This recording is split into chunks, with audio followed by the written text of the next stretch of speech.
Apple CEO Tim Cook might call that a fridge toaster, but Microsoft is perfectly happy with its combo tablet PC. Thank you very much. Good morning, I'm Rolf Winkler. Welcome to the News Hub. Joining me this morning is George Stahl from Dow Jones. George, good morning. How you doing? All right, how are you?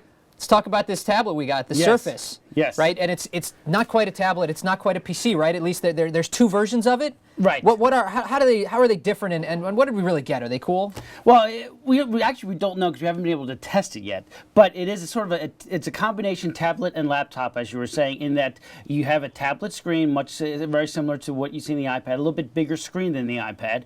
But the magnetic cover that's become popular with the iPad, with the Microsoft device, has a keyboard in it. So it gives you that laptop ability that you can open it up and have a separate keyboard and make it easier to type, but yet it also can work and function just like a tablet. That's interesting. There was a fun blogger, Daring Fireball, John Gruber, of course. He's I think an unapologetic Apple fan, but he had a very fun comment out there where he basically said, that's pretty cool. The cover's pretty cool with the keyboard. It's too bad they don't make it available for the iPad because they might sell a whole bunch of them. There you go. We've got that tweet on screen. And yet they didn't allow people to test it. Right. Yeah. They unveiled it yesterday at an event in LA. Afterwards, some journalists were able to go up and see it and touch it, but they weren't able to test the keyboard. So that just for viewers at home, it's very similar to the iPod cover. Right. It's that magnetic cover. Thing covers on, but when you open it up, it's actually got a keyboard which it has keys that it actually depress. What is it? A millimeter and a half. But enough that it feels kind of like a real keyboard. Right. Right. And so some people are saying that will and make it more attractive, especially to business users that may want that full keyboard when they are using a tablet. Now, there's more things here with this tablet that may distinguish it. Flash and Office. Right. It will work with Flash unlike the iPad? Yes, and obviously we'll also have all the Office suite of products too. Okay, that's interesting. Are there other now? There's a lot we don't know though about exactly. For instance, go ahead. We don't know the pricing. We don't know exactly when it's going to come out, and we also don't know what this may do to Microsoft's margins. You know, this is them getting into hardware. Hardware tends to have lower margins than software. Obviously, Microsoft's going to have to be price competitive to get people to buy this as opposed to the iPad. So you would have to think that they're going to price it at an attractive level. So what this may do to Microsoft's margins also is what's it going to do to their OEM relationships? What I mean is, this flips their business model on their head. In a sense, Microsoft has always been, we design software, we license it to HP or Dell that then puts it into PC. Now, we're actually going to be making the tablet ourselves. Does this create some discomfort with those manufacturers? It certainly seems to, but you know, those manufacturers, the relationship between Microsoft and those manufacturers is so tight that manufacturers aren't going to publicly come out and criticize Microsoft for doing this. Although privately, as we've reported at the Journal, they seem to be upset that Microsoft is taking this move. Now Microsoft is saying, hey, look, we just want to encourage the market, show what people can do with Windows software. You know, we're not trying to compete against them.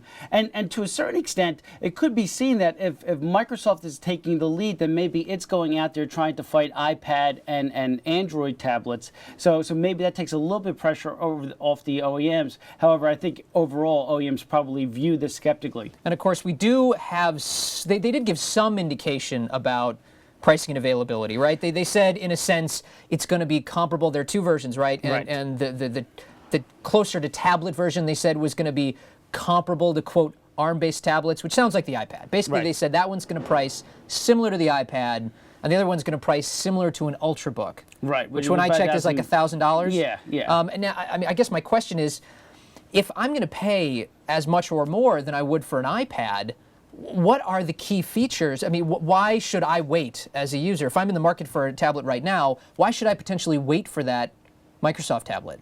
Well, I think the one attraction, as we mentioned before, is the Office suite of products that are ingrained into it. So you get to use Word, you get to use Excel, you get to use PowerPoint with this device, which are all factors that, especially for a business user, could be very attractive. What I'm waiting to hear, of course, is what kind of integration do they have? They, of course, bought Skype. Right. What integration is there going to be with that? What integration with the Xbox? That would be very interesting because obviously they didn't mention that at all, did they? They didn't mention that, but that opens them up to a whole new set of customer.